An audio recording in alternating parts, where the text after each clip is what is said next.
All right. Hello and welcome to the live reading of the Gouverneur, the theatrical comedy I've been working on for the past year.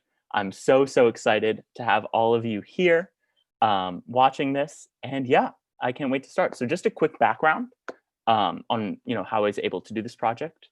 I was able to do it through Stanford in the Arts, Honors in the Arts, which was an incredible program that allowed me to combine my interest for history and comedy and the theater all together as one. Really happy to share it with you. Special shout out to my history advisor, Jonathan Gannap, my Honors in the Arts advisor, Amy Freed, Jesse, my Honors in the Arts cohort, my actors, my friends, my director, my family, everyone. Thank you so much. And yeah, without further ado, I present the Gouverneur. The Gouverneur by Josh Adamson. Act 1, Scene 1. The stage is dark. From offstage and in a deliberately sarcastic manner. Dun dun dun dun dun. Ooh. Dun dun dun dun dun. Ooh. A woman awkwardly pokes her head out on stage and looks around. 3 other characters, including Man 1, come out from the wings as if looking for someone. Dun dun dun. Where the fuck is he? Alexander Hamilton? No, you idiot! The Gouverneur! Oh. Who? Gouverneur Morris, of course. Yes, but who is that? Yeah, and what state did he gouverneur? Pennsylvania. I believe you're talking about Robert Morris, aren't you, milady? No, I'm talking about Gouverneur Morris. He was never a governor. Wait, do none of you know who Gouverneur Morris is? Do you guys know who Gouverneur Morris is? Gouverneur Morris! The funniest founding father who wrote the... You don't know him? No one knows him? We hear a subtle thump on the ground. It gets louder and louder. He's coming! Places, everyone! Everyone pretend you know him, okay? He's very... Gouverneur peeks his head out on stage left and starts to smile widely. The cast breaks out into sarcastic applause, encouraging the audience to join in. Mm-hmm. Oh, for me? Oh, stop it, please. You're all too kind. Hello. Oh, I love your dress. Really dashing. Do you think I could pull it off? We, the people of the United States, yes? Okay, here he goes again. What, darling? No, nothing. Please keep going. Well, I can't help that I wrote... No, I'm sure you can't. You always love to take credit for... For what? Writing the greatest governing document of all time? Yeah, all right. You wrote the Constitution? Give me a break. Thomas Jefferson wrote the Constitution. No, he wrote the Declaration of Independence, but James Madison wrote the Constitution. Ah, those 2 slaveholders. All James Madison did at the Constitutional Convention was take poor notes and yell at me for a few jokes. I wrote the damn Constitution. Is this true? Yep. Okay, so you wrote the Constitution. Who cares? Well, that's actually fairly important. It is important. Thank you very much. You know what else is important? Serving as the ambassador to France during the French Revolution. You're lying. Thomas Jefferson was the ambassador to France during the Revolution. Yeah, and I find it hard to believe that your demeanor would go over well in a revolutionary setting.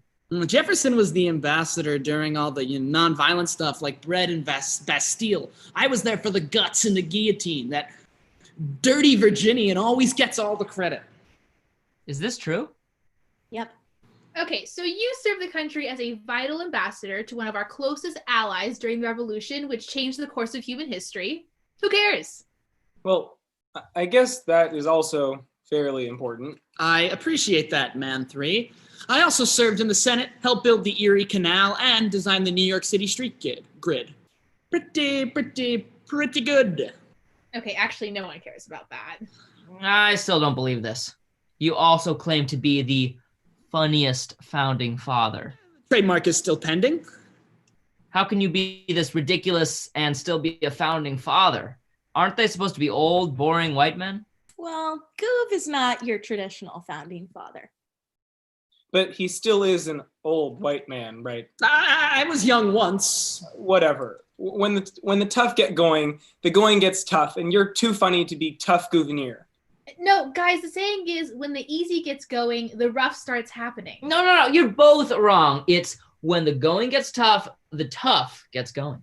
Okay, whatever. My point still stands. He's too silly to be important. You know what? My entire life I've dealt with people like you, always doubting me because I like to tell a joke here and there. You'll see, I changed the nation and told jokes. I multitasked. Okay, darling, I'm sure you can multitask, you and every other husband in the world. Wait. Who are you? You're just going about narrating and stuff and running the show, but shouldn't the audience know who you are? She's my wife. Darling, I only got married to Morris in the 1800s. I am so much more than that. I'm Anne Carrie Randolph Morris, but you can call me Nancy. Who? Who? You know, the trial of the 18th century, that was me. Oh. Who? You'll find out more in the second act. Lights! Gouverneur Morris was born on January 31st, 1752, to a poor, wretched, extremely wealthy and aristocratic family in Morrisania. Wait. Morrisania? As in Morris? You're saying the town was named after him? Well, not specifically after him, his grandfather, Lewis Morris, and it was less of a town, more of an estate. Where is this mythical land of Morrisania anyway? Just north of Manhattan. So like Westchester? Not exactly. Oh, Morris was born in the Bronx. Nice. His mother, Sarah Gouverneur. Wait a second. His first name is his mother's last name? Yes. Lack of any imagination. Go on. After many, many years of schooling in New Rochelle and Philadelphia, he entered his freshman year at King's College at the ripe old age of 12. Instead of worrying about stupid little things that some freshmen of the time worried about, like the Stamp Act, Goov busied himself with something a bit more, shall I say, entertaining. Ah, the class clown. Classic. A light shines on Morris, who appears on the other side of the stage. Friends, Men 1, 2, and 3 join him. I have a report here that once and for all should end all speculation surrounding Professor Smith of the mathematics department. And what might that speculation be? I saw Professor Smith walking down Broadway past the hour of midnight when the ladies of the night come out to play.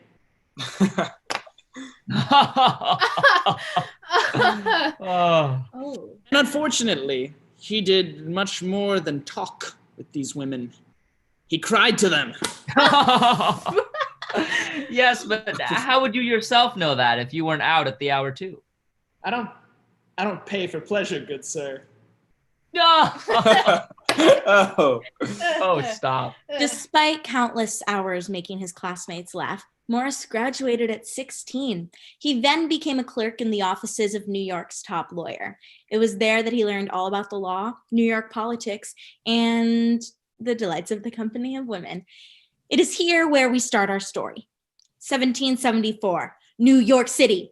The British have reacted to the Boston Tea Party by passing the Boston Port Act. What will Morris do? Act 1, Scene 2.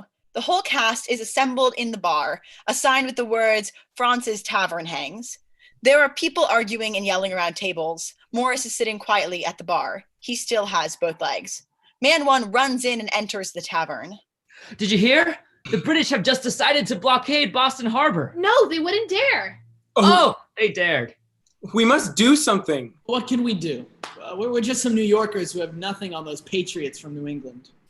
I thought they were from Boston. Yeah, but for some reason they like to refer to themselves as the New England Patriots in an effort to garner support from the other New England colonies. Pathetic cheaters. Regardless of if they are cheaters or not, which we all know they are, we can do something too. Let's declare independence. A hushed silence breaks over the tavern. That is ridiculous. America? Independent of Britain? Impossible. I say we impose an embargo on all British imports. Well, I was going to suggest a comprehensive boycott next. About this, I mean, think of all the good things that Britain provides us. Yeah, like what? Mother. Classic. Shut up, Morris. Can you be serious for once? We must figure out what we want to boycott. Let's start with the easy stuff. No more British tea. Yeah. No more Shakespeare. Yeah. Yeah. Thank God. No more London ale. No. I mean, is that even legal? I don't think so. Okay. New ideas. What else can we boycott? British toothpaste. I thought they didn't have any. That's why it's perfect. So it's settled. We will impose an embargo on British tea, Shakespeare, and toothpaste until we figure out what the hell is going on. Let's embargo. Hey! Boycott! Boycott! They all Morris, leave except man 3, who walks over to Morris. Morris, are you with us? I don't know. Come on, it'll be fun. Just us, together. With like all of New York. Yelling, tarring, feathering. What could go wrong? I mean, that sounds like fun. I just don't know if a boycott is the best thing right now. You're funny. I'll see you. He leaves. Morris gets up and pulls out parchment. Dear mother. Mom appears from backstage and watches him carefully. She stands behind him and comments on his letter, but Morris doesn't acknowledge her. The people who are calling for independence cannot be shouted down anymore. Today, I was present at a grand division of the city where commoners debated forms of our government. I hope you stayed safe, darling. These Republicans are acting crazy. Poor reptiles. It is with them a vernal morning. They are struggling to cast off their winter's slough. They bask in the sunshine, and ere noon they will bite. Depend upon it. Goovy, now what did we say about comparing humans to reptiles? I see it with fear and trembling, that if the disputes with Britain continue, we shall be under the worst of all possible dominions. We shall be under the dominion of a riotous mob. Oh, dear. However, I do worry about our relationship with Britain.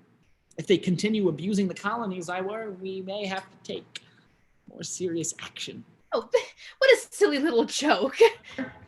It is still in the interests of all of us, therefore, to seek for reunion with the parent state. I am yours truly, G. At that moment, Catherine walks in. Ooh, a little friend. I'll let you two have some alone time. Mom leaves. Hello, Catherine. Darling Morris, I just couldn't wait to see you again after last night. It was a perfect evening until your husband walked in. Wait. Doesn't it bother you? What? You know, Morris. You know, with women. Well, we weren't married at the time. I mean, but still. You know, it doesn't bother me. How could I mind about what he did when we were married when he didn't care about what I did? What did you do? And let's move on. No, but like, actually, what did you do? Okay, let's start with this. How did you meet Goof? Okay, can we get on with the story? This is part of the story. Come on. Goof and I met in 1809 in New York City. At the time, Morris was working on the commissioner's plan to design the street grid of New York, and I was living in the area. Details, come on, don't deprive us. Fine. Flashback. The stage is dark. Morris is walking around New York streets with man 1. Sir, so I think we should just continue this street up north like this so that it forms a perfect... He takes out a huge piece of paper with a map of Manhattan with streets obviously drawn in a ridiculous fashion. Jumble! You are planning a grid of streets for... Oh. You are planning a grid of streets for New York City with absolutely no forethought. Looks at the sheet. This intersection requires 6 streets combining. No, but you see, you need more... This street goes in a circle. Well, I call it the circle. And this. Why do these streets form the outline of a rat? The animal of New York. Of course it must be featured in the shape of the streets. I do think that enough rats will be on the streets that we don't need to worry about having a street shaped like one. Okay, I give up. If you're so critical, why don't you propose something? Well, it's quite simple. He takes out a map of his own. Just a perfect grid above Houston Street, with avenues every 750 feet and streets crossing those avenues every 250 feet.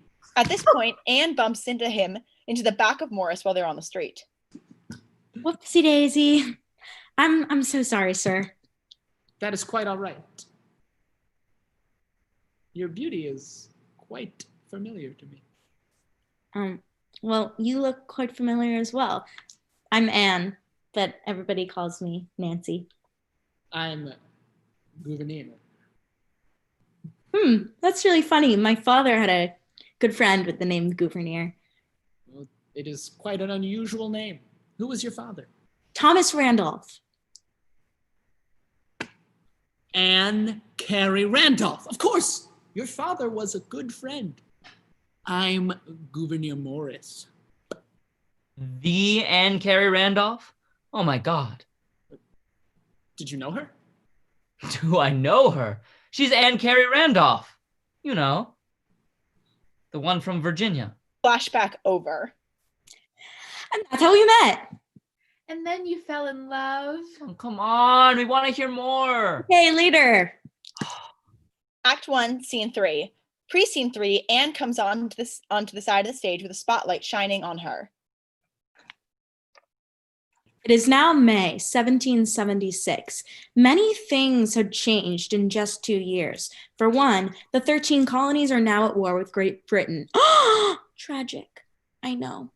Gouverneur Morris was serving at the New York Provincial Congress, debating whether to declare independence from Britain. Now, when you last saw Gouverneur, he was still a supporter of Britain, but what will happen now? Lights come up on stage and we see Morris gathered around a table with 4 other men, John Jay, Robert Yates, and opponent. I've just received word. The British fleet has arrived in New York Harbor. Are you sure, John Jay? Founding father and first Supreme Court Justice of the United States. What are you talking about? Yes, I'm sure. I saw them with my own eyes. Well, all I know is now it's time for independence. We must. Things indeed have changed, Robert Yates, noted New York politician and eventual anti-federalist delegate to the Constitutional Convention. I don't believe it. Independence at a time like this? I, too, am in shock. Nameless opponent of independence. Well, what should we tell the New York delegates at the Continental Congress? Should we instruct them to declare independence? The British will kill us. They are about to invade anyways and will be labeled traitors. We have to. We have no choice. We have a choice. Show loyalty to the British. Right, Morris? We're in a bit of a pickle, aren't we? Didn't we agree on this in 1774? Do you support independence, Morris? I support your wife gaining independence from you. Boom! Oh, would you stop joking? We are deciding the future of this country. Independence is absolutely necessary for America and for Mrs. Opponent. Motion for Morris to shut the fuck up. Seconded. Fine, I'll stop. Anne comes in carrying a sheet of paper as a dispatch, hands it to Jay. Oh my God. What is it? The British have invaded New York City. What part of New York City, though? Staten Island. Am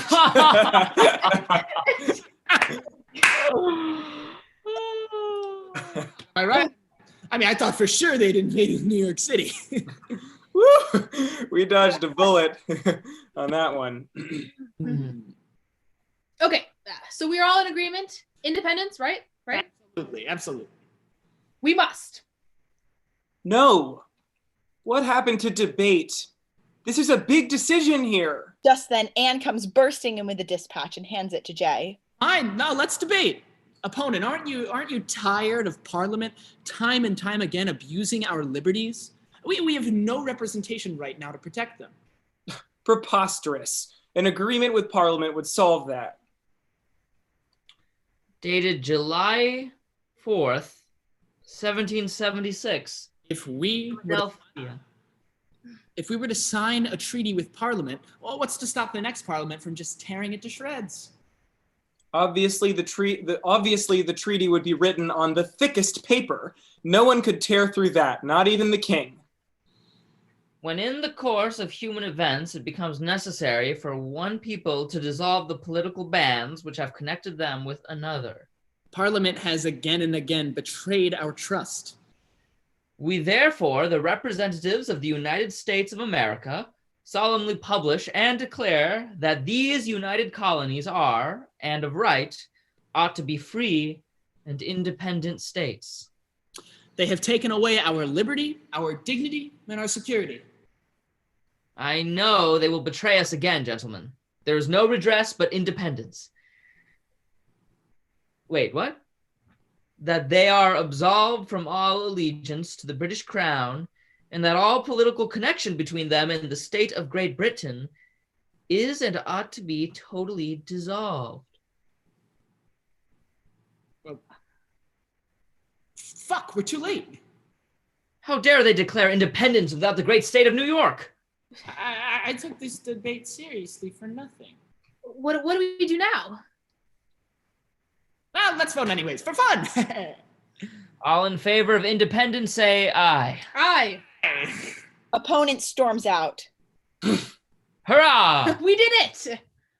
Act 1, Scene 4. Morrisania. Morris walks on stage in an empty, stately room. Mother, I'm home. My little Goovy. How was the legislator today? I have some exciting news. Have the British won? Not exactly. Well, I cannot wait for this whole little argument with the mother country to be put aside and get back to the normal around here. That may be hard now, Mother. Why? What happened? United States declared independence, and New York approved of it. And next you're going to tell me that you voted for it. Of course I voted for independence. Sure. Always with these jokes. You're silly today, Goovy. Joking, Mother. She staggers back into her chair. Mother, oh my God. Independence? How could you do this to your dying mother? You're dying? I got the news this morning. Oh my God. And the doctor said there was no hope. Mother. I can see the headline now. Local son kills mother with his lack of love and appreciation. It's just a little independence. What's the big deal? I thought you wanted me to be serious and follow my father and my grandfather into government. That's what I'm doing. I serve in the state legislation. Why couldn't you be more like your brother? He serves in government. He doesn't support independence. Is it? Oh. Serves in the other government, and I live here. I can't visit. I can't. Sure. All these excuses. Still no grandchildren. States, get in here. States, Morris's half-brother walks in. He is dressed in British military regalia. You don't have to get him involved. Hey, little bro. Why is he here? Well, it's not just him, honey. It's the British Army. Excuse me? Well, States asked if I would mind if the British Army took over Morrisania and used it. And I thought, what better way to help out the British cause than letting him use our home? And the best part is, I'm going to be staying in your bedroom, bro. You can't do this to me. I mean, come on, Goof. You know what you're going to lose this, right? How could you possibly think America is going to beat Great Britain? We literally have great in our name. There still is time to convert to the dark side. I know I, for one, would be so proud of you. Stop it, both of you. You told me I should be serious, and for once, I was. I supported independence. Now you tell me I shouldn't do this? You tell me to give up everything I've worked for? Just so I can dilly-dally through my life without any purpose? I'm going to serve my country, and nothing will get in the way of that. Morris storms out the door and practically runs into Elizabeth Platter. He is instantly distracted and forgets all about wanting to be serious. Oh, Elizabeth. Say hi. Gouverneur, darling, it's so lovely to see you. What were you up to?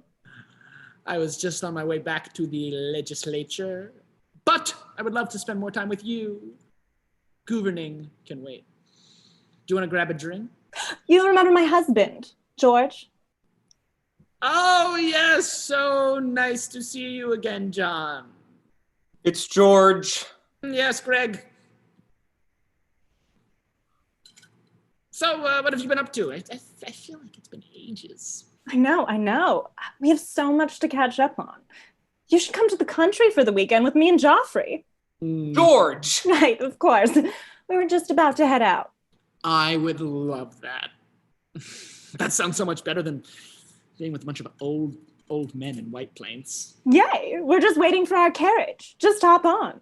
George goes first, then Elizabeth, who seductively blows a kiss at Morris, and then Morris starts to get into the carriage, when all of a sudden, the horses are startled and he falls out. The carriage starts to move, but Morris's left leg gets caught in the back spoke, mangling it. Ah, George Washington's mother! George and Elizabeth cry out in horror at the sight of Morris on the ground. Oh, dear God. I'm gonna run and grab a doctor. Does it look bad? It's just a scratch. It hurts quite a bit more than just a scratch. I must admit to you, darling. I'm just glad it wasn't my other leg. The right one? No, the other one. I'm certainly glad too. She leans in to kiss him, but George and Doctor come running in. Out of my way, out of my way! What do we have here? It seems that I have hurt my leg. I don't see anything wrong with this. You should be ashamed of yourself, sir, dragging a doctor out here for nothing. The other leg, Doctor? Oh, dear God. Have mercy on us all. Ow! It really isn't that bad. Don't worry. Still, I think I'd like to just, wait it out till my regular doctor gets back into town. Don't be ridiculous. I can handle this myself. I think I'd really rather wait. Just let this guy handle it. What's the worst that can happen? He's a doctor. You are a doctor, right? Of course. This leg is horribly mangled and broken. There's nothing I can do to help it. It must be amputated. Amputated? No, I won't allow it. I want Dr. Cohen to look at it. I don't trust your opinion. Oh, he's going into shock. We need to operate immediately. Pulls out a saw. Doctor, you surely can't operate on the street. I'm afraid I have no choice. This man is going to die unless we remove his leg immediately. Die? It's just my leg. Literally everything else is fine. He doesn't know what he's talking about. He starts sawing Morris's leg. You're not even going to give me a sedative. No time. And there. All done. Now what? I've lost my family because I supported independence. And now I've lost my leg because, well, you know. What is this supposed to mean? Are you trying to send me a sign? Does it mean I need to focus more on government? Does it mean I need to stop joking around? Does it mean no more married women? No, don't say that. Darling, don't worry, I was only kidding. God would never want that for me. He wants me to have everything. Jokes, responsibility, but most of all, you. Are you going to be okay? It's nothing. I can walk it off. Act 1, Scene 5. Anne appears on stage with men 1, 2, and 3. They are all sitting around her. This play's unbelievable. I thought you said that Morris could be taken seriously as a founding father. So far, all he's done is served as amusement during serious debate, slept with someone's life, and lost a leg. Hey, he did more than serve as amusement. He was pivotal in New York declaring independence and writing the New York State Constitution. And he told a couple jokes. What's more unbelievable is how you went from meeting Morris on the street to working for him. This transition, man, too. Okay, let's go back to the meeting. They enter the flashback. Nancy, it's so lovely to meet you. If I may, where are you staying in New York? You're quite far away from home. I'm staying at this boarding house just up the street. It's different than Virginia, if I must say so. You cannot be serious. Ugh, Greenwich Village is absolutely disgusting. I won't allow it. You're coming to Morrisania. It is the least I can do. I think I can manage for myself down here. This is not a savory place for a woman like you. Wait, why don't you help me manage my estate? It is a bit of a mess right now. Well, what about Mrs. Morris? Why doesn't she help you? There is no Mrs. Morris. Oh, okay, but I have no experience in helping to run a house, and I think I would be more of a burden. It's a starter job, no experience required. I wouldn't ask you to cook or clean. You would only stay for a bit. It is the least I can do. Think of it as a professional partnership. Well, what would the sleeping situation be? Separate rooms, of course. I would never presume on a young, Unmarried. lady such as yourself. Of course. Serious, Morris, come on. She's 22 years younger than you. Don't even think about it. And salary? Room and board, I assume, would cover that? No, I need a real salary as well. I think $5 a week would be fair. $5 it is. They smile and shake hands. End flashback. The end. Wait, I still have questions. About what? The trial of the 18th century? I have no idea what you're talking about. They pantomime modern coverage of a trial. Think OJ trial. We are now in day 37 of the bizarre scandal trial. Today in the courtroom, the defendant's sister was called in to testify. Defense lawyers Patrick Henry and John Marshall called it a day that none of us will ever forget. That's right, John. Today the jury had their ears full of stories of murder and love. But what will their reaction be tomorrow when Nancy is called to testify for the first time? Okay, that's enough, you two. Back to the story. After serving in the New Continental Congress for a while, Gouv fought to abolish slavery as one of the primary writers of the New York State Constitution and co-founded the New York Manumission Society. See, Morris could be serious if he wanted to. Yeah, I guess. But it just sounds like you're copying Hamilton. Okay, you know what? Enough. Stop comparing the two. Alex and Gouv, in fact, were best friends. They knew and worked together for years. Gouv even gave the funeral oration at Hamilton's funeral. You gave away the ending. Come on. What? You just gave away the ending to Hamilton. Come on, you really haven't seen it yet? Anyways, by 1787, the United States was falling apart. The Articles of the Confederation, the first governing document of the United States, were broken and something had to be done. A national convention was called in Philadelphia and Gouv was elected as a delegate from Pennsylvania. Morris is pushed on stage and stumbles on with a new peg leg. Well, all right, if you insist. Joining him were delegates from 12 colonies, including James Madison from Virginia. The most famous person in his day, known as the first American, the one, the only, Benjamin Franklin from Pennsylvania. And of course, the pride of Mount Vernon, General George Washington, the president of the convention. Washington walks on stage. And because actors cost a fortune these days, we have James Wilson, Elbridge Gerry, George Mason, Alexander Hamilton, and the 46 others all combined into one. As you can see, this group has many things in common. Anne lingers around the men for a while, and the men look at her. Oh, you want me to leave? No women. Okay, great. All right. Awesome. She leaves, and the men look at one another. There is a long pause.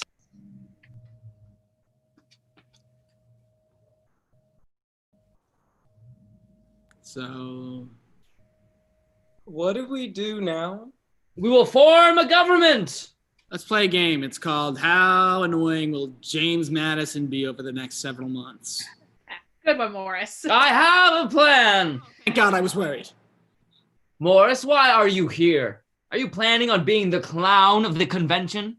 Actually, no, thank you very much. I am here to help fix this nation from the mess that we are in and form a strong national government.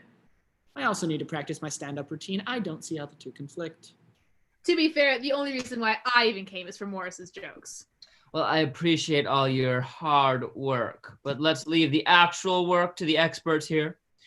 For too long, this nation has not been a nation, but rather it has been just a collection of states. We must do something. I move to edit the Articles of Confederation. That motion is out of order. The Articles of Confederation cannot be edited without the approval and consent of every single state. Last time I checked, I don't see Rhode Island. Barnacles. Can't argue with that. Should we just end it here? That seems like the fair thing to do. Wait, experts, come on. Are we really prepared to let Rhode Island ruin this convention after we've been here for 5 minutes? Are we really gonna let Rhode Island choke this nation into abstention? I say no, fuck Rhode Island. They didn't come, they don't get a vote. Here, here. Furthermore, we cannot just edit the articles. Our focus is too limited.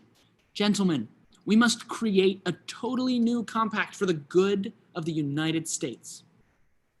I call it the brand new governing document of New York, Virginia, Pennsylvania, Massachusetts, North Carolina, South Carolina, Georgia, New Hampshire, Delaware, Connecticut, and Maryland. You're forgetting New Jersey?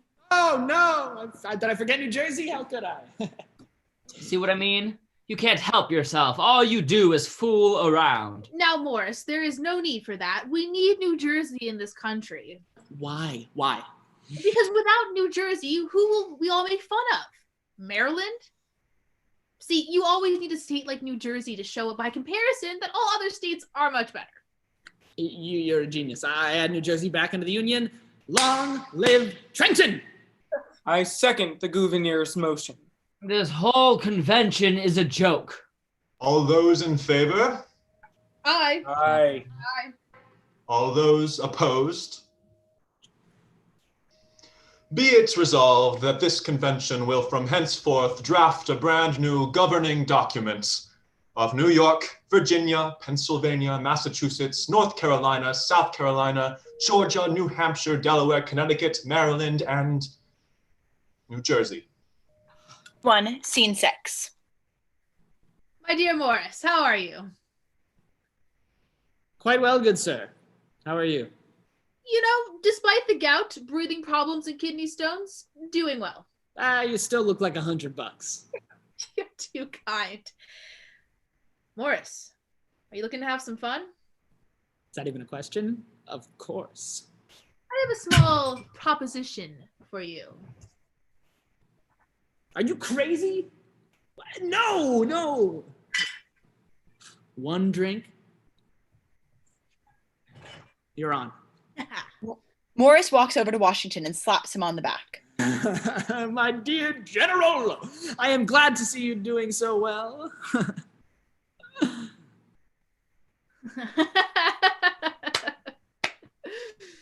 Morris, can you stay serious for once? Ugh, it's like you can't even make a joke anymore. Let us commence proceedings on a discussion of the prospect of the American Constitution.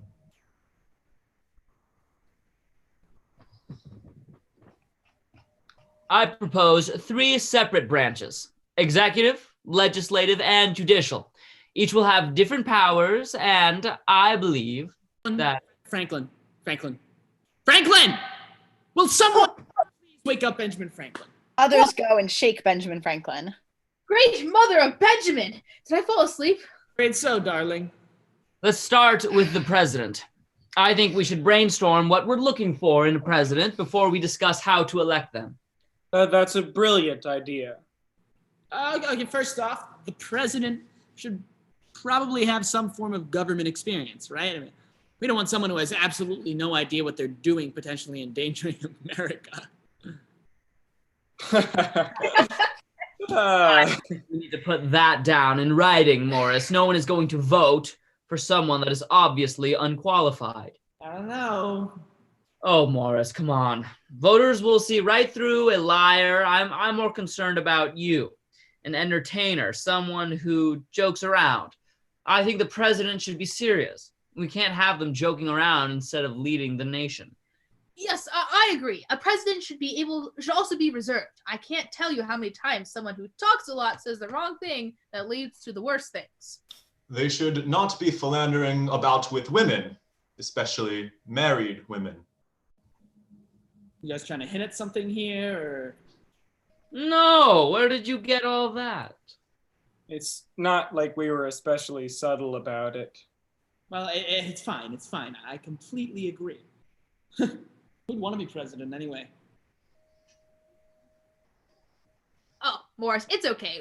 We know you're upset. I'm not upset. I'm not, I promise. It's okay to be upset, Morris. I was upset once. The next question is, how should we elect the president? I vote for a national popular vote. Whichever candidate receives the most votes wins. Simple enough. Simple enough. I don't know. The people are stupid. We need to make sure the right people are electing the president. And the right people would be... I agree with others. The people don't know what is good for them. I propose a system of electors by state that gather together and choose the president. Yeah, and to make it seem like a smart idea, we'll call it the Electoral College. Get it? Like the electors go to college, so they're smart. Each state will have a certain number of electors, and then they will gather and vote to choose the next president. How many electors would each state have? Well, it would just be the number of senators in the state plus the number of representatives. You fucking motherfucker. I know exactly what you're trying to do. Well, what are you talking about? Why don't you leave the difficult stuff to us, you clown, and go back to slapping George Washington on the back? How dare you call me a clown? I am the only one here taking what you're trying to do seriously. And what am I/we trying to do? You're trying to ensure that the United States is forever tarnished by the sin of slavery. You know that if the presidency was just down to a popular vote, a Northerner could win and threaten the continuation of slavery. That's a good joke, Morris. The South has more people than the North, so a popular vote would benefit them. Yes, the South has more people than the North, but a huge minority of those people are... enslaved. Thank you, Ben. James, do you let your slaves vote? Oh, what a preposterous argument. And you others, your slaves exercise their suffrage. Who do you think you are? Do you let your slaves go to the ballot box, George Washington? You think just because I joke around here from time to time, I can't see what you're all trying to do? Oh, so now you're serious. Serious as I've been in my entire life. Enslaved people can't vote, so no, the South would not win with the popular vote.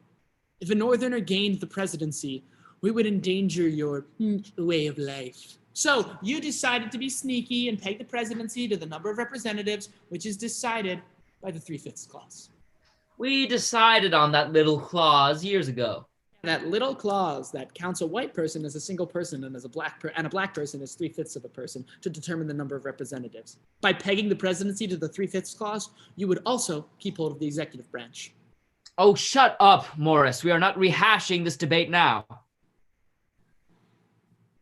He actually said this next part at the convention, and it's beautiful. Anne leaves and they continue. Slavery is the nefarious institution. It is the curse of heaven on the states where it prevailed. Upon what principle is it that the slave shall be computed as 3/5 of a person? Are they men? Then make them citizens and let them vote. Are they property? Why then is no other property included?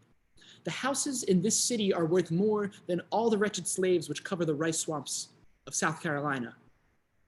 The admission of slaves into the representation, when fairly explained, comes to this, that the inhabitants of Georgia and South Carolina who go to the coast of Africa and in defiance of the most sacred laws of their humanity, tears away his fellow creatures from their dearest connection and damns them to the most cruel bondages, shall have more votes in a government instituted for the protection of the rights of mankind than the citizen of Pennsylvania or New Jersey who views with a laudable horror so nefarious a practice?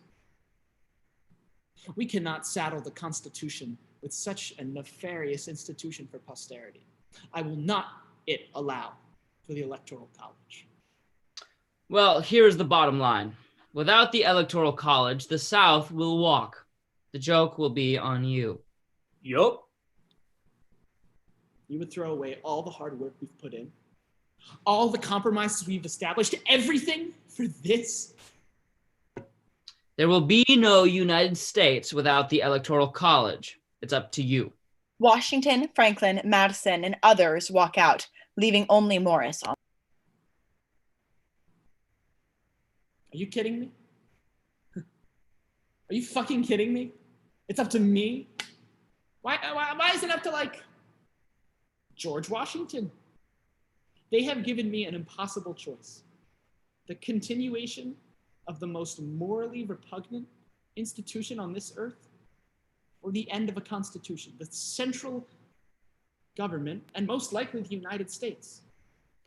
I have to do something. He storms off. Act 1, Scene 7. It's all settled, with the Electoral College electing the president. I now present the Constitution of the United States of America. At this point, he gets out a huge stack of papers and clippings, etc., and drops it on his desk. What the fuck is this? Is there a problem? You just gave us a collection of clauses and rules and paragraphs with no particular order. Someone must write this up nicely into a clear, cohesive constitution with articles and clauses. Who wants it? Anyone? Fine. I'll do it. I'll write the Constitution. Thank you, Morris. Now, don't throw in any jokes. Gentlemen, City Tavern it is. They all leave, and Morris is left with the giant stack of paper and a pen. He spends several seconds just looking at the stack of papers. I thought I'd just come to the convention, have some fun, create a strong federal government. Instead, these Southerners come up here to Philadelphia. First, they shit on me for telling jokes. Then they think they can ensure the continuation of slavery in the United States. And finally, they dump all the work right on me. I don't think so. You know what else happens in a group project? One person always ends up doing all the work. But when only one person does all the work, no one actually checks the work that person did. Now who's the funny one? Now, of course, I would never change paragraphs or whole clauses. But, I mean, somebody has to write the thing. If I change a word or two, move some commas around. Maybe I'll even add some jokes for future generations. Like the vice presidency. Okay, what comes first? Congress. Article 1, Section 1. What do they have written here? The legislative power shall be vested in a Congress? Ugh, what kind of verbal garbage is that? Let's make that more powerful. All legislative powers herein granted shall be vested in a Congress of the United States, which shall consist of a Senate and a House of Representatives. Morris keeps writing and Anne comes out. He doesn't recognize her. Over several days in Philadelphia, Morris revised the text of a number of clauses to advance his idea of what the Constitution should look like. What was that vision? A strong central national government consisting of 3 strong branches. Okay, on to Article 2. The executive power of the United States shall be vested into a single person. How about... The executive power shall be vested in a president of the United States. Instead of the clause reading like a definition, it now reads as a grant of executive power. Absolutely genius. Oh, and wait, watch this. If any person bound to service or labor in any of the United States shall escape into another state, he or she shall not be discharged from such service or labor in consequence of any regulations subsisting in the state to which they escape. but shall be delivered up to the person justly claiming their service or labor. That's the Fugitive Slave Clause. It made it such that slaves, by escaping and leaving the state under which they were held in bondage, were still not free and could be captured. A cruel law, so look what Morris does. A person justly claiming their service or labor. I don't think one could justly claim the labor or possession of another human being. Let's just cross that word out. That little action made it possible to argue that the Constitution did not sanction slavery and slaveholders' rights to own enslaved people. There was nothing just about it. Morris made many other small but meaningful changes to the Constitution, providing the basis for judicial review, expanding the impeachment clause, and increasing the power of the federal government. Well, that's it. Let me just read the beginning one more time. Okay. We, the people of the states of New Hampshire, Massachusetts, Rhode Island, and Providence Plantations, blah, blah, blah, blah. Morris had one final trick up his sleeve. What a fucking mouthful. We aren't the people of individual states. We're the people of the United States. He thinks for a second. Madison, Franklin, others, and Washington walk out and stand around him with Anne. We, the people of the United States, in order to form a more perfect union, establish justice, ensure democracy, domestic tranquility, provide for the common defense, promote the general welfare, secure the blessings of liberty to ourselves and our posterity, do ordain and establish this Constitution for the United States of America. Perfect. Is it done, Morris? Absolutely. Great. Shall we sign it? Wait, why does it look so old already? Oh, I pre-aged it to give it significance. Genius. Mr. President. I am so proud of you. The words of Mr. Morris shall live on forever. Well done. It was my plan. All he did was fool around. This is my Constitution, you'll see. Okay, James. I didn't think you had it in you. Excuse me? I mean, after that slap on the back, I didn't think you could stop yourself from making jokes. I'm sorry about that. I hope to continue work with you in your administration. That's quite all right, Goov. That's actually something I wanted to talk to you about. Of course. If I'm elected as president, I'm thinking of making Thomas Jefferson my Secretary of State. Unfortunately, that leaves me with a problem. With all the trouble brewing up over there, I want to make sure I have an experienced hand as ambassador, someone I trust. I think that's a very smart idea. Morris, I want you to go to Paris and be the American ambassador. Your country needs you. Respectfully, Mr. President, I have to accept. Thank you. And Morris, don't forget who you are over there. Washington walks away. You thought I was going to say no, didn't you? Well, the next time George Washington asks you to do something, you turn him down. Am I disappointed? Yeah. I mean, of course, who wouldn't be? I wanted to be like part of the cabinet or run for Senate in New York. I tried to be serious. I mean, I tried to put the jokes aside. Fuck that. I tried, and look where it got me. Paris, the crowds, the heat, the smell. I mean, don't get me wrong. I'm not complaining. I'll go there. It could be worse. Eat good food, tell some jokes, meet some women. I mean, easy. What's the worst that can happen? It's not like I'm walking into a revolution. End of Act 1. Lights.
Act 2, Scene 1. An angry mob of 3 people dressed in appropriate attire from the French Revolution crosses the stage. They're holding pitchforks, flaming torches. The stage is dark. We have received reports that a home up here was harboring royalists. They are committing high crimes and we must catch them. Where's the building? 1, 2, 3. Open your house to this unlawful group of citizens with pitchforks and lanterns, you coward! Morris opens the door and jumps out.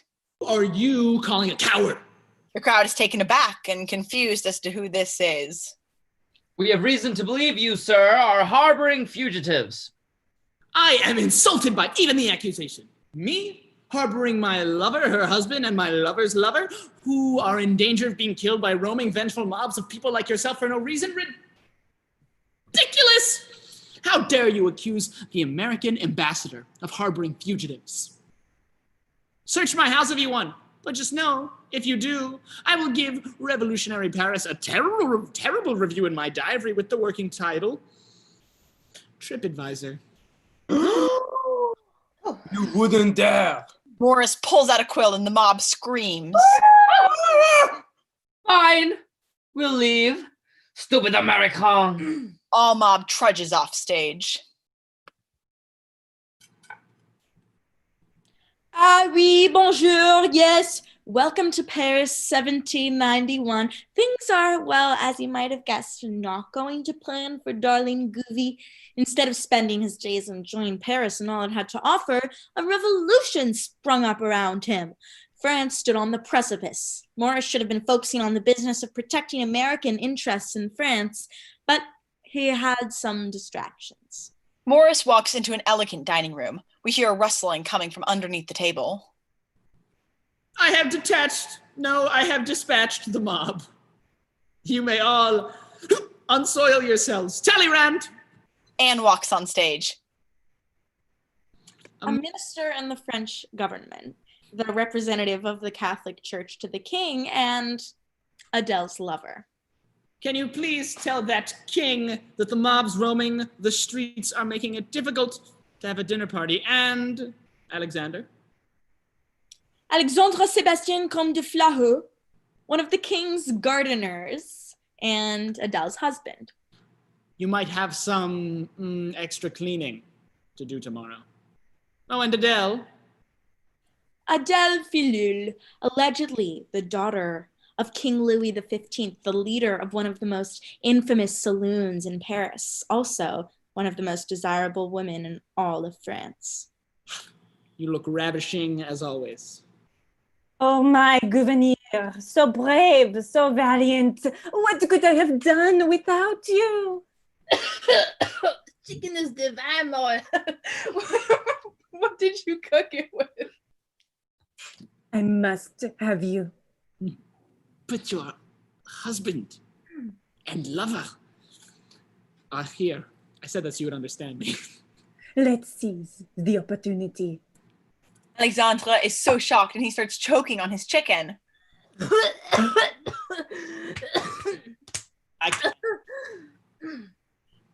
Talleyrand notices something is wrong with Alexandre and rushes over to help him. Morris looks back and sees Alexandre, but doesn't comprehend he is choking. Yes, I do love you, Adele, but things are so complicated with the revolution and my responsibilities. Talleyrand starts to perform the Heimlich on Alexandre. I am the minister to France, but to which France? Do we have any loyalty to this revolutionary government? Well, it wasn't the National Assembly that saved the revolution. There's so many impossible questions.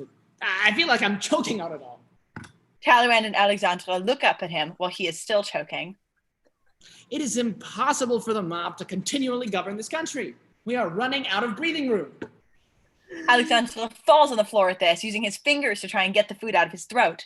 Morris glances over and doesn't register what is happening. I mean, I'm virtually on my own over here in the midst of this war. It takes months to get any instructions from Jefferson or Washington. I mean, I am literally dying out here.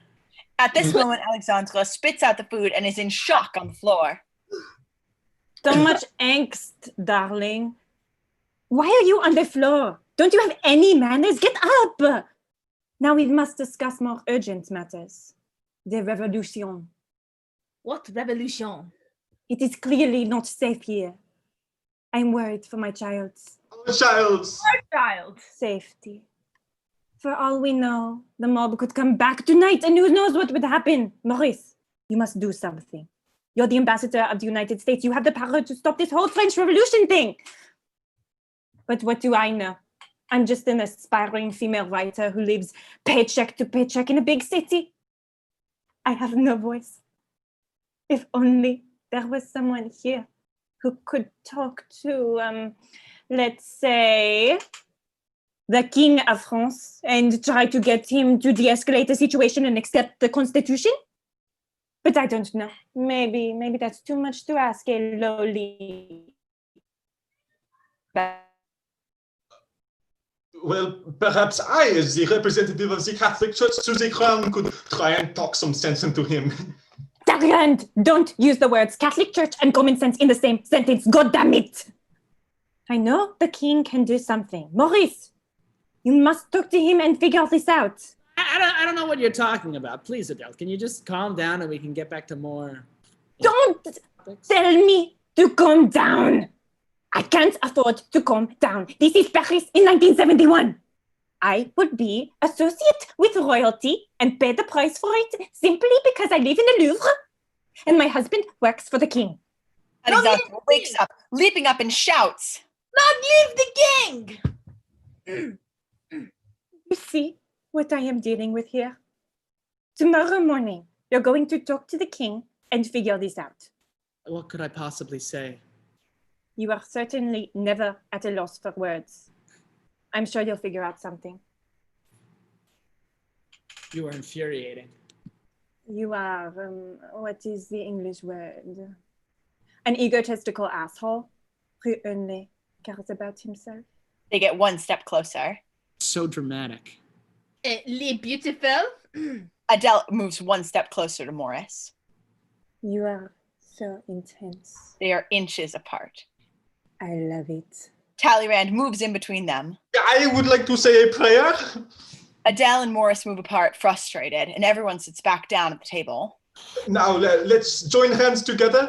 They reluctantly join hands together. Good Lord, we thank thee. The following dialogue of the mob and screamer comes from offstage. Get him! Get him! Get him! Love and support through these times. God have mercy on the woman! I was only eating a sandwich. Is that a crime? This sandwich had cheese, but it was foreign cheese. We hope for deliverance and safety. Mon Dieu, God have mercy. It was Swiss cheese. Please put the knife away. And Not my kidney. I need that. for showing us mercy. God damn it. The other one, this seems excessive. Ah! Amen.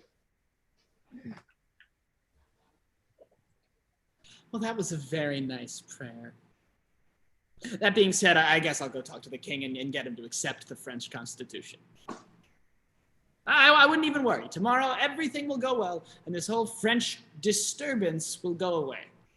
Lights on Morris, but Anne appears on the side of the stage.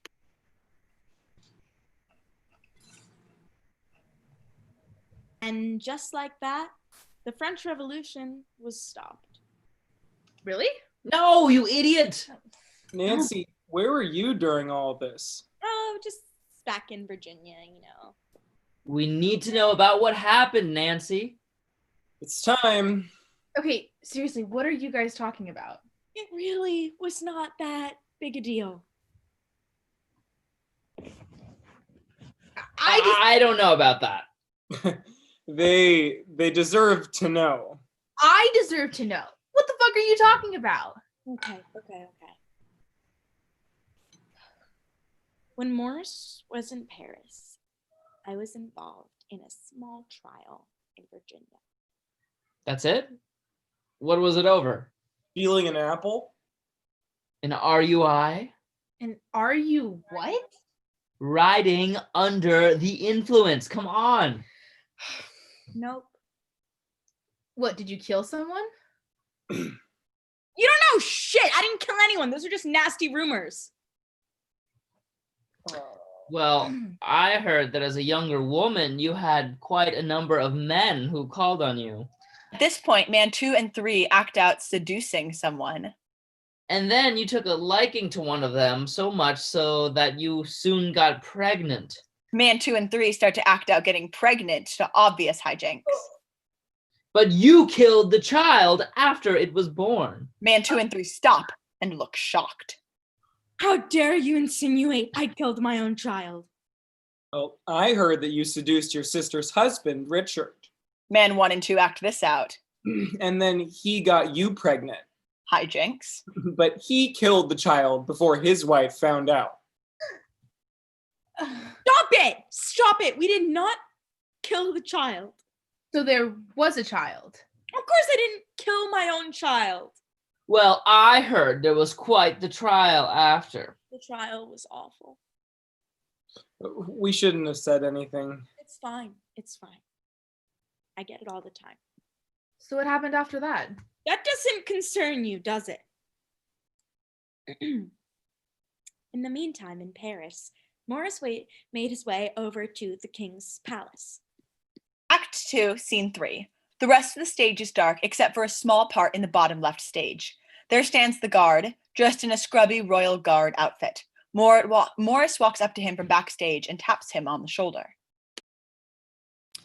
Hello, is this Louis' palace? Who's asking? The American ambassador to the King of France ready to present his credentials? He hands the guard some papers. Comes his way.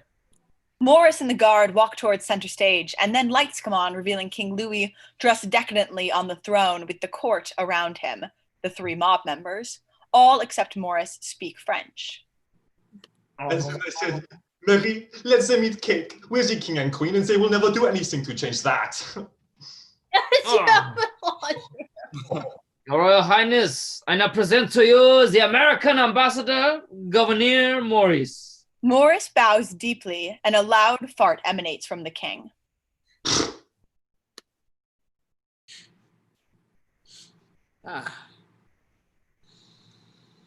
Yes, Morris, lovely to see you again. Well, Your Majesty, if I do say so, I love your hair. Wait! Something is not right.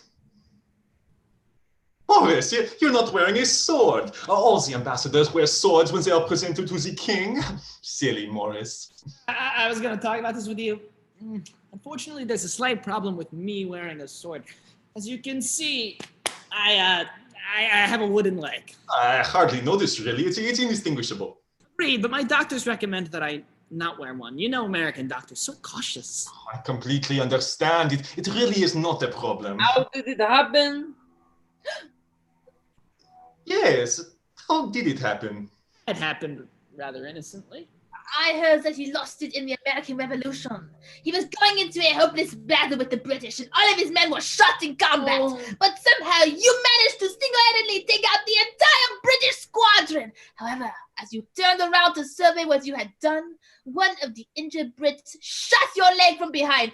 Coward! You fell to the ground and your leg was blown to bits. But you saved the revolution, my hero. Oh, we have a war hero in the palace. It's not exactly how I would describe it, but... Well, I heard that apparently he was passing the afternoon with a friend and repeating caresses until she was almost satisfied. Until the woman's husband walked in the door. He was brandishing a revolver, and while Morris could never walk away from a fair fight, he was caught with his pants down. He sprinted across the room and left the residence via the window. Unfortunately, he was on the second floor and his leg was horribly mangled and shattered in the fall. Tragic, but worth it. Morris, you dirty dog, you. No, it's nothing like that. I wish. When I was young, I got into a carriage accident. Tragic. Anyway, Morris, what did you come here to discuss? Well, as much as I love chatting with you about my accident, I have some official ambassador business that I need to discuss. Everybody out! Morris, I'm totally fucking screwed. I don't know what to do. These people, they hate me. They want to kill me. For what? I don't even know, but they want to kill me. Calm down. We're going to figure this out together. Why don't you just sign the Constitution and establish a constitutional monarchy with a strong assembly like in Britain? I cannot sign the Constitution.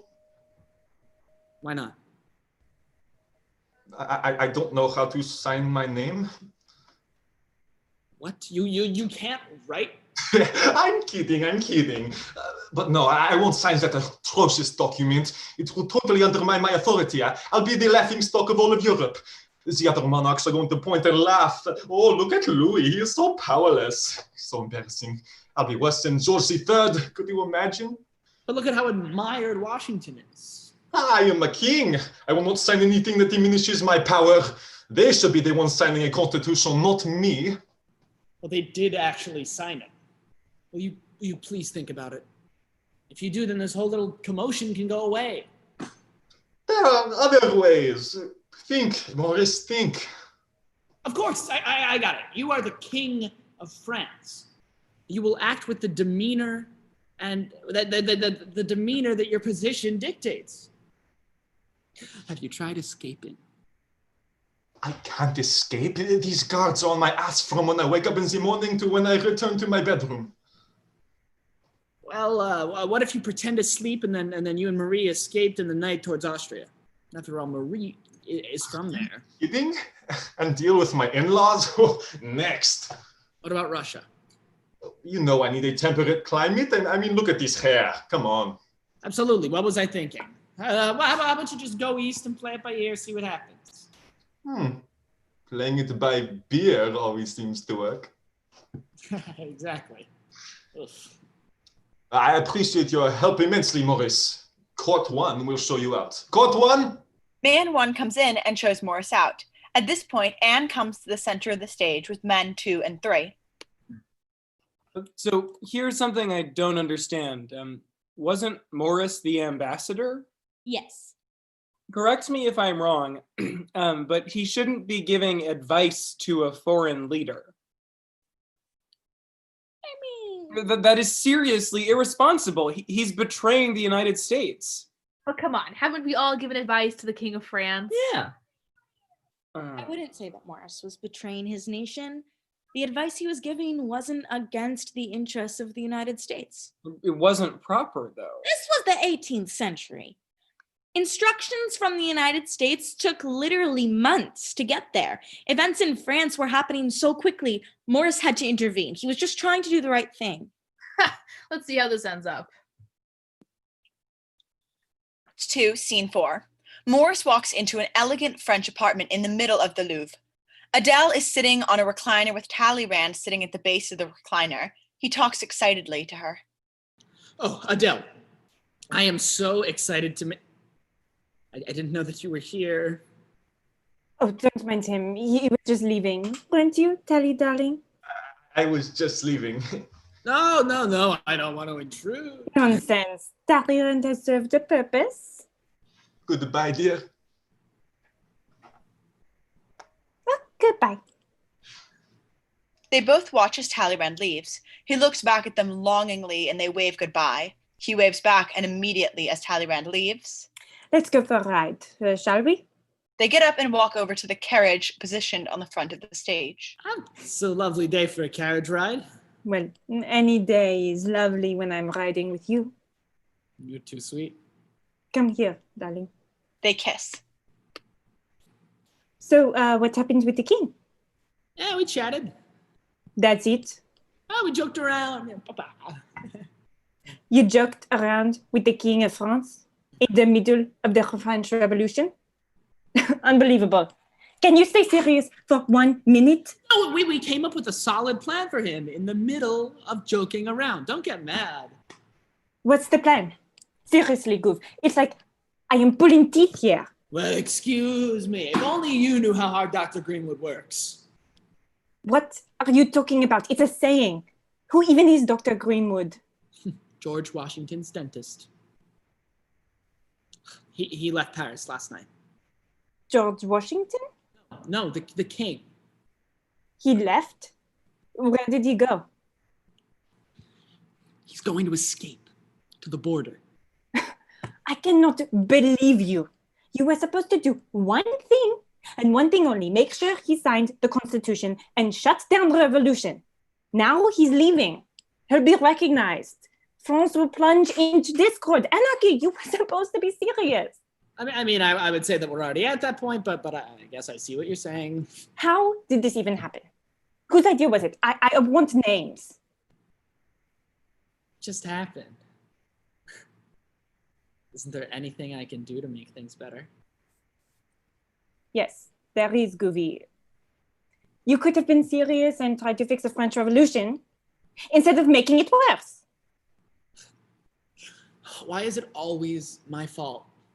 It's your fault because you're the one who fucked up. I'm sorry. We shouldn't fight. It's just my life that you've upended. In a good way? No. At this point, I need to leave the country. There is no hope for a peaceful revolution. But to do that, I need a passport, and the lines these days at the post office to get a passport are absolutely prohibitory. An absolute disgrace, if I do say. I mean, you would think, right? I If only, I knew someone. Say someone who worked in government? Any government, perhaps the foreign ministry? Say the representative of a foreign government so France could issue a passport from their nation. That would be too easy. I can't think of anyone. I would never ask for such a large favor. If only anyone would offer to help. It isn't that simple, Adele. But hypothetically, if you were able to obtain this passport from the ambassador of a foreign nation, then you'd have to leave forever and I would never see you again. Well, then, hypothetically, this ambassador could come with me. Hypothetically, this ambassador wouldn't be able to leave his post. His lover would leave forever, and he would be stuck in the hellhole that is Paris in the summer without anyone. Hypothetically. Would you please just think about it? I will. I love you, Adele. I love spending time with you. It's Talleyrand, isn't it? I knew it. I know you love him. It's not Talleyrand. Don't be so jealous. Well then, it's your husband? I knew you still loved him. Don't be ridiculous, Morris. Of course I don't love my husband. Then who is it? Who do you love? Why do I have to love a man? Because it seems like the prudent thing to do. To tell you the truth, Gouv, I don't think I need to love a man to get what I want from him.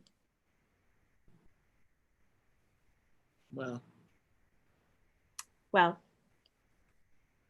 what do you need from me? I need you, and a passport, but mostly you. She starts kissing Morris. What has gotten into you? I want you. Now? In this carriage in front of everyone? I don't care. Let's make the pleasure. They start kissing. However, the mob starts yelling in the distance. What is that? What is what? Those voices. Darling, those voices in your head are screaming with pleasure. Oh, no, I'm pretty sure they're real voices. All of a sudden, mobs 1 and 3 come out from stage left and surround the carriage, yelling things like, "Down with the rich! Fuck the royals! Traitors!" Oh my God, they are going to kill us. Don't worry, I've got it under control. They start shaking the carriage. Do something, Goofy. I got it. He detaches his wooden leg and goes to the window of the carriage and waves it wild. Vive l'évolution! The mob is so confused that they back off and meekly cheer, allowing the carriage to move forward. That was very close to great thinking, Goof. See, sometimes it can pay to be a bit fun. But it's not over yet. The mob continues to yell, and they go backstage and bring Louis out with them, who is tied up at the hands. Down with the king! Down with the king! The mob keeps shouting things at Louis, and then they start throwing things at him, a tomato and then a beer. Louis gets angry and the procession stops. Come on, Tim, what did I tell you? What? I told you to pour anything on me but beer. You know I'm gluten intolerant, and this is just so insensitive. Oh, I am so sorry. I totally forgot. It's okay. It's just that everyone forgets, and I always end up being worse for the wear. They embrace. Off with his head! The procession continues. That was a surprise. I was certain our plan would work. A surprise that someone recognized the King of France as he escaped? I mean, who could recognize him between the large caravan of Louis Vuitton carriages, his golden clothes, and a wife with 6-foot tall hair? I don't know. Do you know what this means for me? You have to leave Paris immediately. I know. I'll procure the passports. They embrace. Act 2, Scene 4. Anne and Man 1 and 2 appear from the side of the stage. So Morris is serious all of a sudden because of a little revolution. I don't buy it. Actually, that seems fairly plausible. Exactly.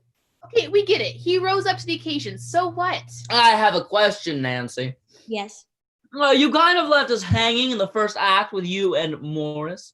Back to this again. Don't you have any patience? I mean, no. Not really, no. I started working for Morris, and things progressed from there. Back to 1810. New York City. Ooh. And Morrisania, Morris and Anne walk in the door. So this is it. It's an absolute mess. Okay, I've been gone for a while. You mean one whole day? No. Well, yes, but I was in Europe for many years before that. I don't know if you know this, but I was ambassador to France. Didn't you leave the country in absolute disarray? Okay, I wouldn't exactly say that, but Okay, stop pretending you came back from this European trip yesterday. You have been back now for almost a decade. How could it possibly still be messy from that? then I served in the United States Senate for several years in Washington, D.C. So I mean, I was hardly ever home. And then you lost your re-election 5 years ago. So you've been home for the past 5 years, and yet you still haven't found the time to make this house tip-top? This is exactly why I need someone like you here. Oh, you think I'm cleaning this up? I am not a cleaning lady. I am a house manager. Isn't tidying up part of your job description? Managing it is, but the actual tidying up is still your job. So get to work. Morris starts picking up things on the floor. What is this? Anne picks up a corset from the floor.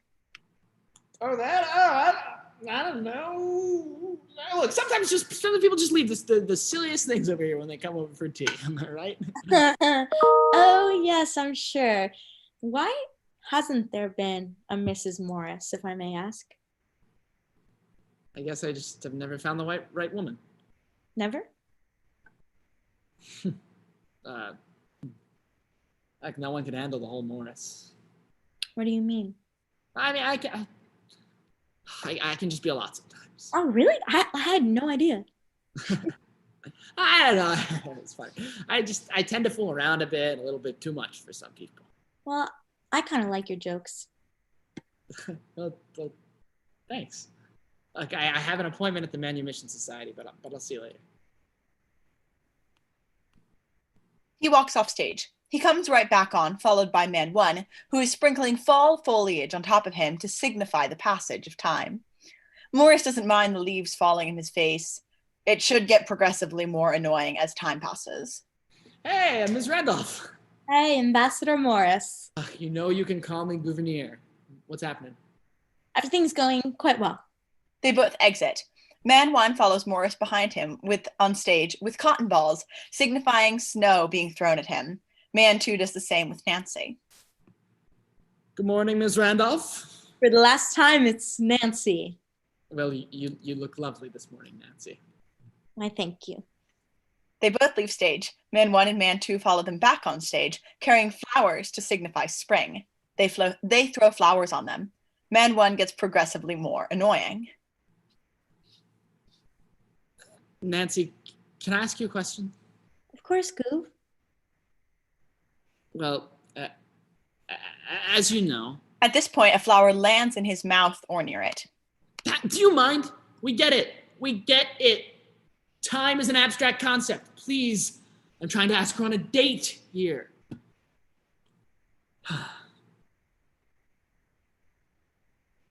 Anyways, look, I'm the president of the Erie Canal Commission.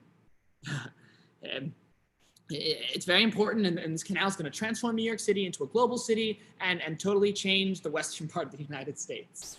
I know, you mention it all the time. Anyways, as part of my many responsibilities, I'm going upstate to survey land for the route. Yes?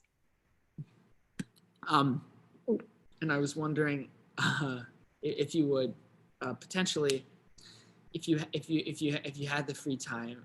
Yes? I was wondering if you would want to accompany me up there, strictly as a partner, a business partner. No, my personal, my friend. I would love to accompany you. They awkwardly hug and lights go dark. Adventure awaits. And we went upstate, fell in love. End of story. Always leaving us wanting more. We have to get back to Paris. In this arc, there's still a revolution happening.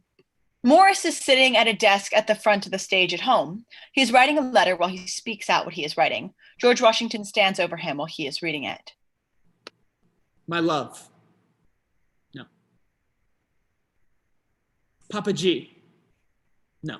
George, my boy. No. Mr. President, I wish to give you an update on the current situation in Paris. The king has been taken prisoner after having been captured on his flight to the border. Things are not looking promising for him. I do worry that the mob will take matters into their own hands. The legislature is under no control except maxims and popular opinion with no constitutional constraint. It's a disaster. There's a knock at the door. Oh, who could that be? Morris opens it. Letter for you. Oh, thanks. Morris returns to his seat. I wonder who it could be from. Just my friend, James Madison. Dear Morris, I feel as if I am on my deathbed, so there are some things I wish to get off my chest. You are an irreligious and profane man who is no hypocrite and never pretended to have any religion. You make it the subject of ridicule and are extremely profane in your conversation. I couldn't stand you at the Constitutional Convention, and I cannot stand you now. Just so you know, I didn't support you to be appointed minister to France. You have to understand this was an extremely difficult decision for me. I agonized for many nights. It would be in my best interest for you to be in dangerous France during their violent revolution, for obvious reasons, ... However, I realized that the damage you could do to the United States as the ambassador to France was so great that I must put country above self. Anyways, hope all is well. Don't write. Yours truly, James. Morris crumples up the letter and throws it away. Weird. Wrong address. Post office really going downhill since the whole revolution thing. Morris returns to his Washington letter. Okay, back to Georgie. Paris itself is getting more and more dangerous by the day. I see misery and affliction every day and all around me without power to mitigate or means to relieve. And I feel myself degraded by communications I was forced into with the worst of mankind. The other night, while my girlfriend, friend Adele was over for dinner and the mob attempted to break into my residence. I am reminded time and time again that I am here not for my personal pleasure or safety, but to promote the interest of my country. Hope all is well in New York. Give my love to Martha, etc. With all of my passions and desires.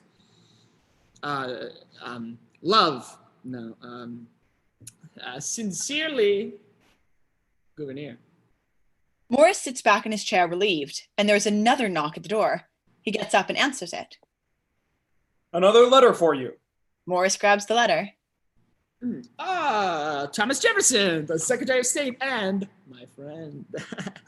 Dear Ambassador Morris, I pray things are well in Paris and that the revolution is in full swing. I imagine the French will be electing their own leaders very shortly, and what a magnificent thing at that. I can't imagine you are too pleased about that, you high-flying monarchy man. You shut your eyes in your non-existent faith to every fact against your wishes. You have kept the president's mind constantly poisoned with your forebodings. You are a terrible ambassador and an even worse American. For this reason, I am removing you as ambassador to France, effective whenever you read this letter. Yours truly, Thomas. I must go see Adele. 2, Scene 8. Morris runs into Adele's apartment. We see Adele and Alexandra in the midst of packing up their apartment. There are boxes everywhere, and the couch has moving padding on it. Adele, I have terrible news. Adele rushes over to him. Alexandra ignores them and continues packing. What is it? Is everything okay? Where are the passports? Passports? At a time like this, passports? I've been fired, relieved of duty, chopped. Jefferson wrote me today. What am I gonna do? What will you do? Where are the passports? Passports. He hands them over. Alexandra goes over to Adele and looks at them. Ritz, there are only 2 passports here, for Adele and our son, not for me. Morris and Adele ignore him and embrace. Thank you, Gouverneur. I love you. They kiss. I mean, what am I going to do? Without a passport, I'll be killed or even worse, expelled for my job as a groundskeeper. Alexandra moves to the corner of the stage and keeps freaking out. Come with me to London. London? Why London? It's close, and it's the only other place in the world worth living outside of Paris. We'll go to the Globe, shop at Harrods, catch a match or two. It will be so much fun. Imagine how many times we'll... Good God, I'm going to die! I can't go with you. I can't go to London. I must remain in Paris until I officially discharge my duties as ambassador. Darling, but you have been fired.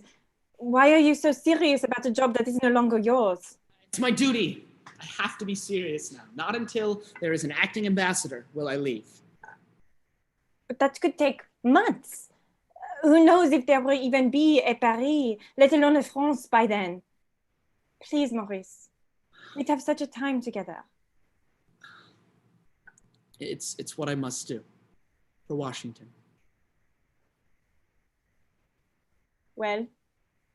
Well, I guess this is it. Au revoir. Goodbye, Gouverneur. They embrace, and Alexandra wails in the corner.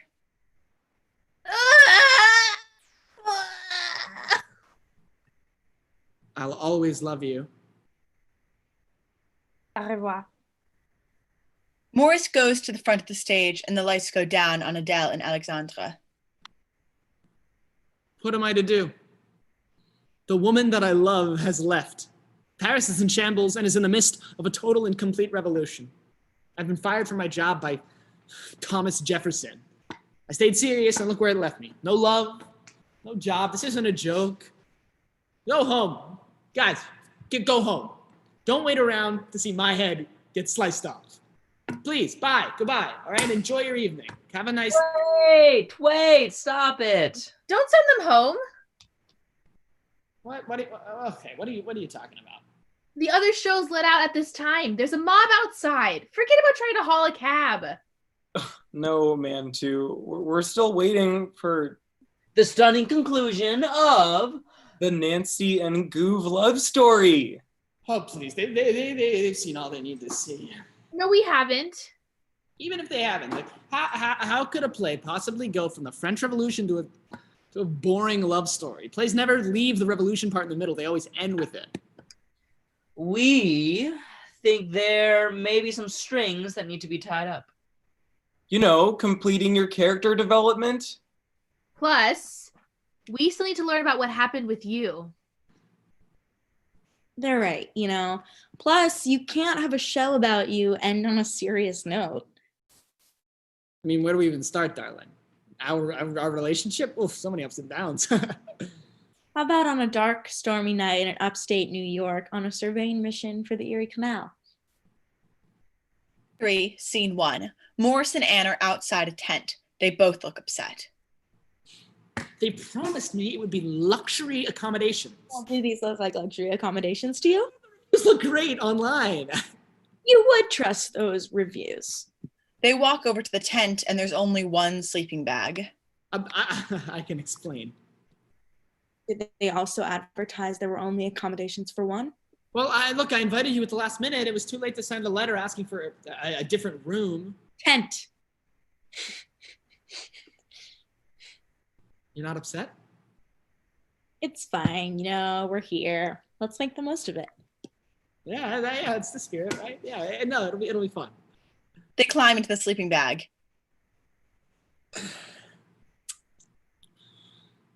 So.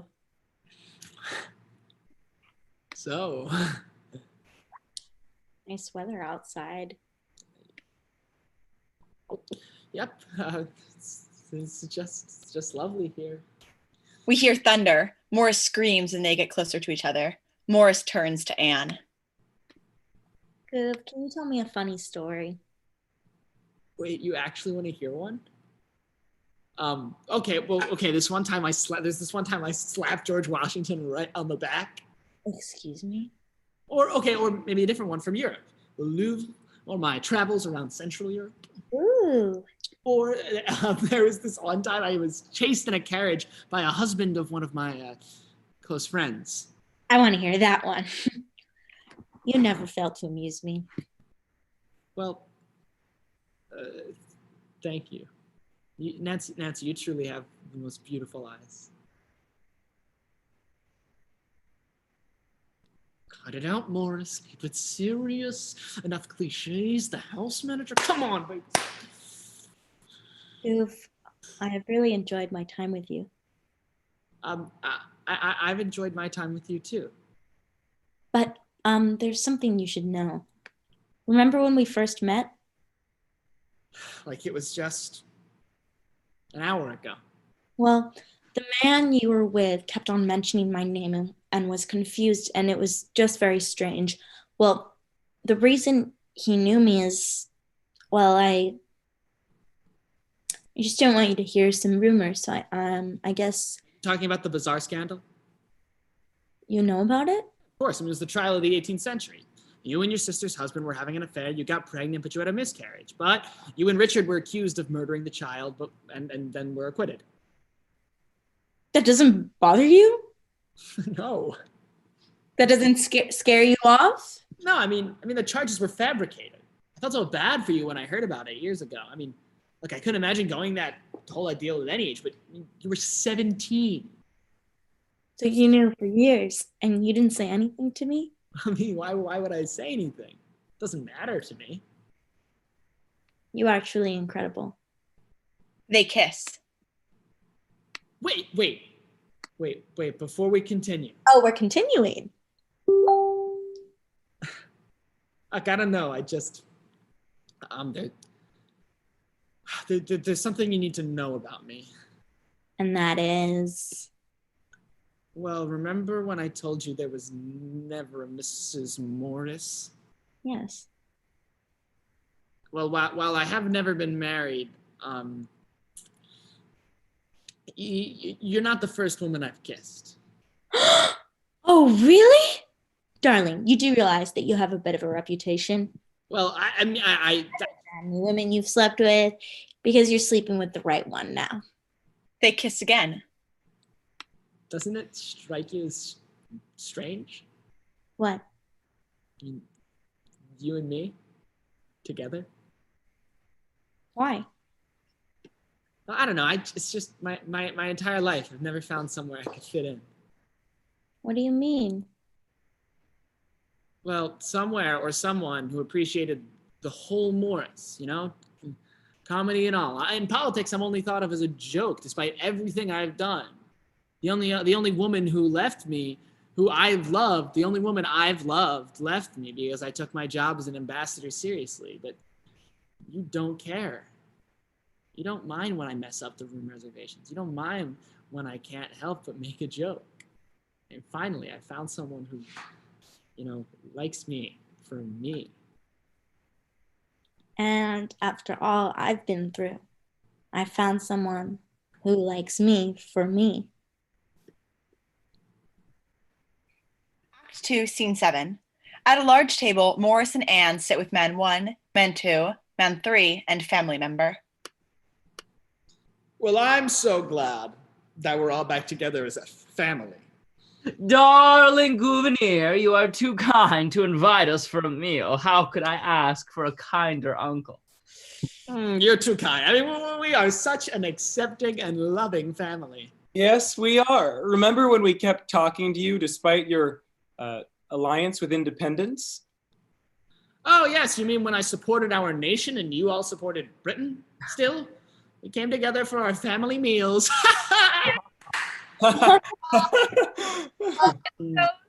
So funny as well. Goof, where did you learn to be such a comedian? I suppose I found comedy because I've had to deal with intolerant, serious people throughout my life. Unlike all of you. Oh, yeah. And not only is he such a kind soul and a great comedian, but he is also a scrumptious chef. Morris, this rabbit is sublime. Well, thank you, but what did you cook it with? I actually didn't. Time. Nancy cooked it. Her? What is she doing at the table, if I may ask? Is this another one of your jokes? Do you know who she is, darling cousin? Goovy, someone of your incredible stature, you could have picked the very best. Why, thank you so much. Instead, her as a house manager. Actually, more than just a house manager. She's my fiancée. Oh, funny. Wow, that's a good one, Goovy. Not a joke. We're going to get married.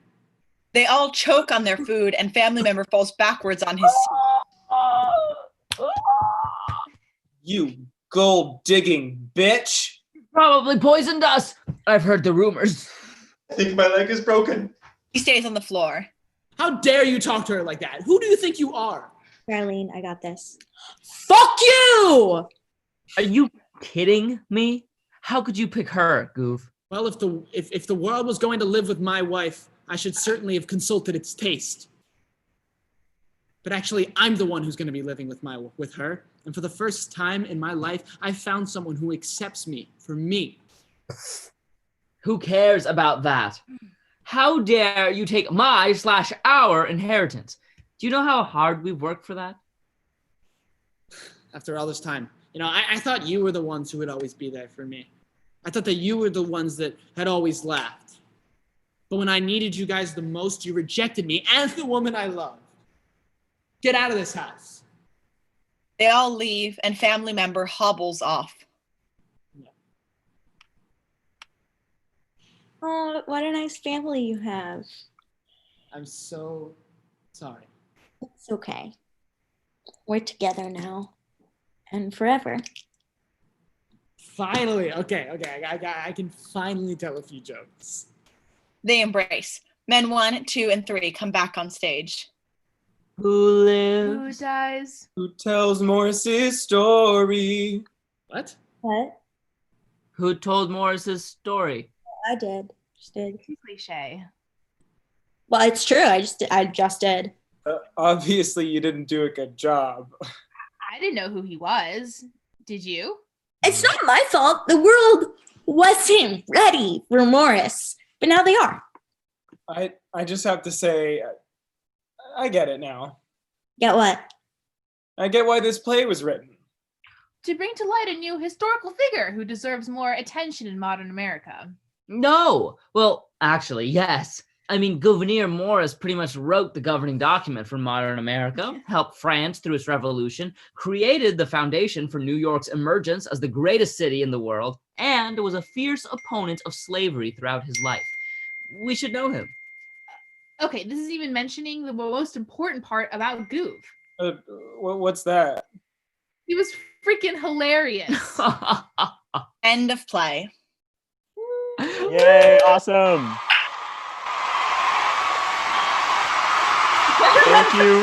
Thank you so much to all the incredible actors.